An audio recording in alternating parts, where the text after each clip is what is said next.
से मुबारक के अल्फाज ये जो लोग मस्जिदों की खिदमत करते हैं, मैं आज उनको भी खुशखबरी सुनाता जाऊँ। मैं क्या, मेरे महबूब सुना गए। फरमाया कुछ लोग मस्जिद की मेखे हुआ करते हैं। मेखे समझते हैं? कील। जिस तरह हम किसी चीज़ को मजबूत करने के लिए दीवार के अंदर कील ठोक देते हैं, फरमाया कुछ लोग ऐसे होते हैं जो मस्जिद की मेखे हुआ करते हैं। फरमाया तुम जहाँ कहीं भी उन्हें तलाश करना चाहो वो तुम्हें नहीं मिलेंगे, लेकिन मस्जिद में आओगे तुम्हें ज़रूर मिल जाएंगे, मस्जिद में। और फरमाया वरजुलुन मुअल्लकुन फिल मसाजिद, फरमाया ऐसे नौजवान मर्द, ऐसे नौजवान लोग जिनके दिल मस्जिद के साथ मुअल्लक रहते हैं, मस्जिद के साथ जुड़े रहते हैं। फरमाया कल बरोज़े क़यामत जब धूप कड़क रही होगी और मैदान महशर गर्मी से बहुत ज़्यादा गर्म हो चुका होगा, फरमाया ऐसे मौके पर अल्लाह उस नौजवान को जिसका दिल मस्जिद के साथ दुनिया में लगा रहता था, क़यामत के दिन अल्लाह अपने अर्श का साया अता फरमाया। ऐसे मौके तो अपने आप को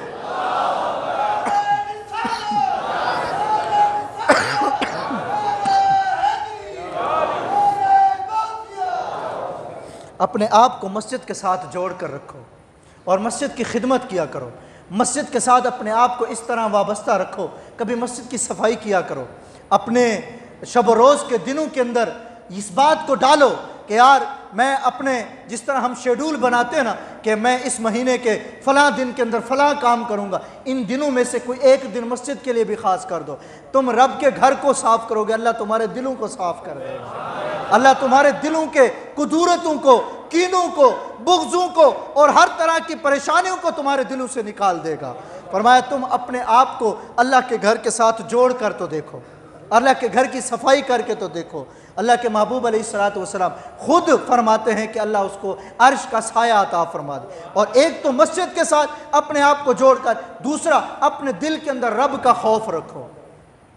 एक जुमला जो हज़रत इब्राहीम बिन अदहम से किसी ने पूछा, फरमाया हज़रत ये इरशाद फरमाइए, दिल बड़ा बेचैन है और शैतान भी वरगलाता है, क्या करें, गुनाह करने का जी चाहता है। इरशाद फरमाया अगर गुनाह करने का जी चाहे तो क्या करें। हज़रत इब्राहीम बिन अदहम ने तारीख़ी जुमले इरशाद फरमाया इंसान अगर तेरा गुनाह करने का जी करता है तो जा उस सल्तनत में जाकर गुनाह कर जहाँ रब की बादशाही ना हो, जा उस जगह जाकर गुनाह कर, जी भर के गुनाह कर। कहा हजरत ऐसा कैसे हो सकता है, जहाँ रब की बादशाही ना हो वो कोई जगह ही नहीं हो सकती। फरमाया फिर ऐसा कर, उस ज़मीन को तलाश कर जो ज़मीन रब की ना हो, उस ज़मीन पर जाकर गुनाह कर ले। कहा हजरत ऐसा भी नहीं हो सकता, 7 चीज़ें बताई। कहा हजरत नहीं हो सकता, नहीं हो सकता। हजरत इब्राहीम बिन अदम कहते हैं ऐ इंसान फिर गुनाह करना छोड़ क्यों नहीं देता, क्यों गुनाह करना क्यों नहीं छोड़ देता। ना तुझे वो सल्तनत मिलती है, ना वो तुझे ज़मीन मिलती है जहाँ तू गुनाह करे, जहाँ रब की हुकूमत ना हो।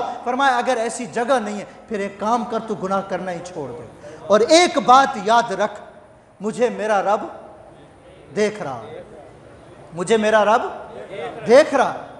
मैं 7 कोठरियों में मुकफ़ल हो जाऊँ, ताले लगा लूँ और लाइटें बंद कर दूँ, ताले लगाकर अपने आप को छुपा लूँ और जिस कदर कोठरियों के अंदर अपने आप को महसूर कर लूँ, फरमाया उसके बावजूद भी तेरा रब तुझे देख रहा है। तू अपने रब से छुप नहीं सकता और तेरा रब तो तेरे दिल के अंदर से उठने वाले जो ख्यालात हैं, रब तेरा उनको जानता है। बता तू जब कोई काम करता होगा तेरा रब नहीं देखता होगा।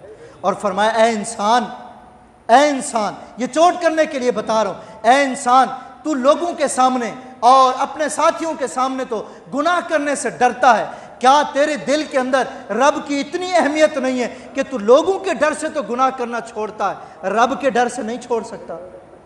क्या तेरे नज़दीक रब की इतनी अहमियत भी नहीं है?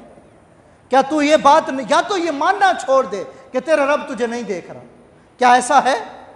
हमारा रब नहीं देख रहा हमें? वो हर जगह देखता है। जब रब देख रहा है, जब मानते हो तो फिर मान क्यों नहीं लेते, गुनाह से अपने आप को बचा क्यों नहीं लेते? एक शख्स था, वो किसी लड़की पर आशिक हो गया और बड़े मौके उसने तलाश किए कि किसी तरह तन्हाई में इस लड़की से मेरी मुलाकात हो जाए, और किसी तरह उसको मौका ना मिला। तो उसने क्या किया, एक मरतबा उसको पता चला कि वो लड़की किसी काफ़िले के साथ किसी जगह पर सफ़र पर जा रही है, तो वो लड़का भी उसके पीछे हो लिया और उसके साथ काफ़िले के साथ जाता गया, यहाँ तक कि काफ़िले ने एक जगह पर पड़ाव किया जंगल रात थी और जंगल के अंदर अंधेरी रात के अंदर उन्होंने पड़ाव किया, तो ये भी वहाँ पर छुप गया। और जब इसने देखा कि सारे काफले वाले सो गए, तो ये उस लड़की के पास जाता है और जाकर कहता है कि सारे काफले वाले सो चुके हैं और अब मैं तेरे पास आया हूँ। उस लड़की ने कहा, अच्छा ऐसा करो, सारे काफले में चक्कर लगा कर आओ, कोई जाग तो नहीं रहा। इसने समझा शायद कोई रिस्पॉन्स मिलता है। ये जाता है, सारे काफले वालों को एक एक करके देख के आता है और आन कर कहता है कि सब सो गए। वो कहती है, अच्छा ये बता, रब भी सो गया? सारे काफले वाले तो सो गए, ये बता रब भी सो गया? कहता है, नहीं नहीं, रब तो वो है, ला ताखुजुहु सिनतुम वला नौम, ना उसको नींद आती है ना उसको ऊँघ आती है, रब तो हर वक्त देख रहा है। फरमाया, अगर सुन, रब देख रहा है तो मैं फिर अपने रब से डरती हूँ, मैं अपने रब से डरती हूँ। इस फरमान पर कि मैं अपने रब से डरती हूं, उस बंदे ने अपने आप को गुनाह से बचाया और ताइब होकर वापस चला गया, इंतकाल हो गया। इंतकाल के बाद किसी ने ख्वाब में देखा, पूछा, बता तेरे रब ने तेरे साथ क्या मामला किया? कहा, मेरे रब ने मुझे बख्श दिया। कहा, क्यों बख्शा? कहा, अल्लाह ने फरमाया, ऐ मेरे बंदे, सारी जिंदगी गुनाह करता रहा, सिर्फ एक बार मेरे डर की वजह से, मेरे खौफ की वजह से तूने गुनाह छोड़ दिया, मैंने तेरी सारी जिंदगी के गुनाहों को बख्शा। सिर्फ एक बार, सिर्फ एक बार रब के खौफ को अपने दिल के अंदर पैदा करो। डरो उस रब से जिस रब ने इस कायनात के अंदर हमें जो जिंदगी दी। जो रब रहमान और रहीम है, वही रब कहार और जब्बार भी है। उस रब की रहमत जितनी बरसती है, जब वो अपने कहार और जब्बार होने पर आता है, जब वो अपने गज़ब पर आता है, फिर देखो ये ऐसी ऐसी बीमारियां जो हमारे दरमियान, ये भी रब ताला का एक अजाब है।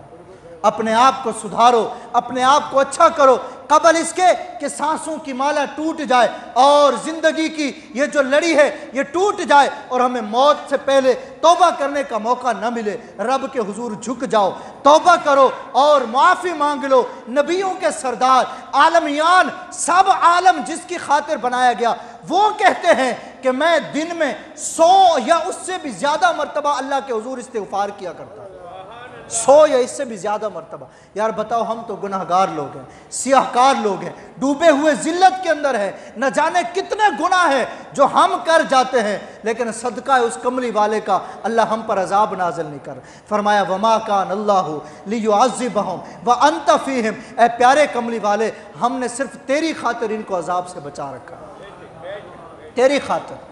और अम्मा आयशा सिद्दीक़ा तय्यबा ताहिरा, हम सब की अम्मी जान रज़ी अल्लाह ताला अन्हा फरमाती हैं, शब बारात को अल्लाह के महबूब अलैहिस्सलातु वस्सलाम इबादत करने के लिए खड़े होते, क़याम करते। फरमाया, सारी सारी रात अल्लाह की इबादत में मसरूफ़ रहते।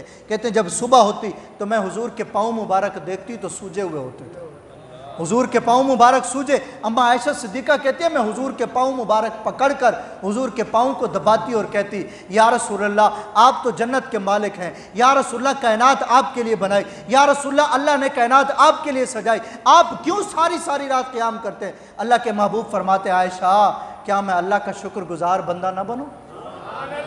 मैं अल्लाह का शुक्रगुजार बंदा ना बनूँ? क्या मैं अल्लाह का शुक्र अदा न करूं? और फिर एक और मकाम पर फरमाया, अल्लाह के महबूब क्यों इतना क़याम किया करते? हम गुनाहगारों के लिए, हम गुनाहगारों के लिए। पढ़ो वो हदीस। फरमाया, अल्लाह के महबूब जब पैदा हुए, सबसे पहले पैदा होकर सर को सजदे में रखा, सर को सजदे में, और सबसे पहले जो कलिमात जुबान से निकले, फरमाया, अल्लाहुम्मा रब्बि हबली उम्मती, अल्लाह मेरी उम्मत को बख्श दे, अल्लाह मेरी उम्मत को बख्श दे। सारी जिंदगी अल्लाह के हुजूर यही दुआ करते रहे, मालिक मेरी उम्मत को मेरे हवाले कर दे, मेरी उम्मत को मेरे हवाले। और रब ने भी फरमा दिया, वाला सौफा युअतीका रब्बुका फतरदा, फरमाया, कमली वाले, हम आपकी उम्मत के बारे में आपको राज़ी कर देंगे, हम आपको राज़ी करेंगे। और हुजूर फरमाते हैं, कल क़यामत के दिन में सर को उस वक्त तक सजदे से नहीं उठाऊंगा जब तक मेरा एक उम्मती भी बख्शा ना जाए, और मैं सब बख्शे जाएंगे जब तक मैं सर सजदे से नहीं उठाऊंगा। इसलिए अल्लाह के महबूब अलैहिस्सलातु वस्सलाम, और फिर अल्लाह कुरान के अंदर कहता है, अल्लाह फरमाता है, या अय्युहल मुज़म्मिल, ए कमली वाले, कुमिल लैला इल्ला कलीला, ए प्यारे हबीब, थोड़ी देर तो सो जाया करो, थोड़ी देर। लेकिन हुजूर नहीं सोते थे, क्यों? हम उम्मतियों के वजह से, हम गुनाहगारों की वजह से सारी रात हुजूर क़याम फरमाते, और रब होकर कहता, कुमिल लैला इल्ला कलीला, ए प्यारे कमली वाले, थोड़ी देर तो सो जाओ। फिर जब सारी रात हुजूर इबादत करते, अल्लाह ने फिर फरमाया निस्फ़ हुआ बिनकुस मिनहु कलीला, या रसूलल्लाह चलो सारी रात नहीं, चलो आधी रात तो सो जाओ। आधी, यार कोई इतनी भी मोहब्बत करता है? एक रब की मोहब्बत है, एक मुस्तफ़ा करीम की मोहब्बत है, और तीसरी तरफ हम गुनाहगार लोग हैं। हमें चाहिए कि हम वफ़ादार, हमारी बेवफाई पर वो इतना प्यार करता है, अगर हम बावफा होते तो क्या होता। और किसी ने बड़े प्यारे अंदाज में कहा, वक्त पर काफ़ी है एक कतरा भी आब खुश हंगाम का, वक्त पर काफ़ी है एक कतरा भी आब खुश हंगाम का, जल गया खेत बरसा मी तो फिर किस काम का है। वक्त बीत गया, लम्हे निकल गए और सांसों की माला टूट गई, अब तौबा की तो कैसे है। अब अगर हम जब नज़ा का आलम हो और हमारी रूह कब्ज़ होने को हो, और ऐसे मौके पर हम अल्लाह के हुजूर झुक जाएं और तौबा करने लगे, और उस वक्त में मेरा रब कह दे, फरमा दे कि ऐ मेरे बंदे सारी ज़िंदगी तुझे मैं बुलाता रहा, तू ना आया। और किसी ने बड़े प्यारे अंदाज में बात कही, फरमाया बंदे आजा रब के हुजूर आकर सर को सजदे में झुका ले, फिर जब तू मर जाएगा फिर कफन के अंदर चेहरा छुपा छुपा कर आए तो क्या है। आज खुले मुंह आजा रब के हुजूर, सीना चौड़ा करके रब के हुजूर आजा, आकर अपने आप को सिलेंडर कर दे और कह दे अल्लाह अकबर, कह दे अल्लाह अकबर। अल्लाह तू सबसे बड़ा है, अल्लाह तू सबसे बड़ा है। मालिक मैं सिलेंडर करता हूँ, मालिक मैं झुकता हूँ, मालिक मैं अपने सर को सजदे में रखता हूँ, मालिक मैं झुक कर कहता हूँ तू बहुत बड़ा है, मैं गुनाहगार सही, मैं सियाकार सही, मैं डूबा हुआ जिल्लत में सही, लेकिन मालिक आ गया तेरी बारगाह में, अब तू जान तेरी रहमत जान। और रब की रहमत से उम्मीद है जब हम आ जाएंगे, वो इतना करीम रब है। 99 कत्ल किया हुआ था एक बंदे ने, 99 कत्ल, तो उसके दिल में बात आई क्यों ना तौबा कर लो। किसी मजूसी के पास गया, राहिब के पास, और जाकर कहा कि सुना है कि 99 कत्ल हो जाए फिर भी तौबा हो जाती है। कहा नहीं नहीं, 99 कत्ल, एक कत्ल कर लो तो सारी इंसानियत का कत्ल, तूने तो 99 कत्ल कर, कोई कत्ल की माफ़ी नहीं है। उसने एक तलवार ली, उसको भी कत्ल कर दिया, 100 कत्ल पूरे कर दिए। कहा क्यों फिर 99 रहें, 100 कत्ल। फिर दिल में बात आई कि अल्लाह की रहमत तो बहुत बड़ी है, कत्ल 99 हो या 100, अल्लाह की रहमत। किसी से जाकर पूछा यार तौबा, कहा ऐसा करो, वो फलां जगह अल्लाह वालों की बस्ती है, अल्लाह वालों की बस्ती में चले जाओ, अल्लाह वाले वहाँ रहते हैं, वो तुम्हें तरीका भी बताएंगे, तुम्हें तौबा भी करवाएंगे। अब जिसके दिल में बात आई थी वो अल्लाह वालों की बस्ती की तरफ जा रहा है। इससे एक बात यह पता चली, अल्लाह वालों की बस्तियाँ, यहाँ जहाँ अल्लाह वाले होते हैं वहाँ रब की रहमत बरसती है। तो वो 100 कत्ल करने वाला अल्लाह वालों की बस्ती की तरफ जा रहा है। अब वो रास्ते में ही था कि इंतकाल हो गया, तौबा करने जा रहा था, रास्ते में ही था, नियत की थी कि तौबा करूंगा, और अल्लाह वालों की बस्ती की तरफ जा रहा था, इंतकाल हो गया। रावी कहते हैं कि रहमत के फरिश्ते भी आए, अजाब के फरिश्ते भी आए। उन्होंने कहा कि 100 बंदों का कातिल है, जहन्नम जाएगा, और रहमत के फरिश्तों ने कहा कि था तो फिर भी अल्लाह का बंदा, रहमत की तरफ तो आ रहा था, तौबा करने तो आ रहा था। अब रब की रहमत जोश में है। मैं बड़े इख्तिसार के साथ अर्ज़ कर रहा हूँ, रिवायात इसकी मुख्तलिफ मिलती हैं, और इसकी शरह के अंदर यहाँ तक लिखा फरमाया गया कि अल्लाह तबारक व तआला ने इरशाद फरमाया, ऐ मेरे फरिश्तों झगड़ो मत, ऐसा करो कि ज़मीन को माप लो, ज़मीन को माप लो, अगर ये रहमत वाली बस्ती की तरफ ज़्यादा है तो जन्नत वाले ले जाएं, और अगर पीछे है तो जहन्नम वाले ले जाएं। और इस रिवायत के तहत लिखा फरमाया अल्लाह करीम की करम नवाजी देखें, चूंकि ये बंदा सच्चे दिल के साथ तौबा करने जा रहा था, अल्लाह ने रहमत वाली ज़मीन की तरफ हुक्म दिया, फरमाया ज़मीन सिमट जा। जब मापा गया तो वो ज़मीन कम निकली, रहमत वाले फरिश्ते जन्नत में ले गए।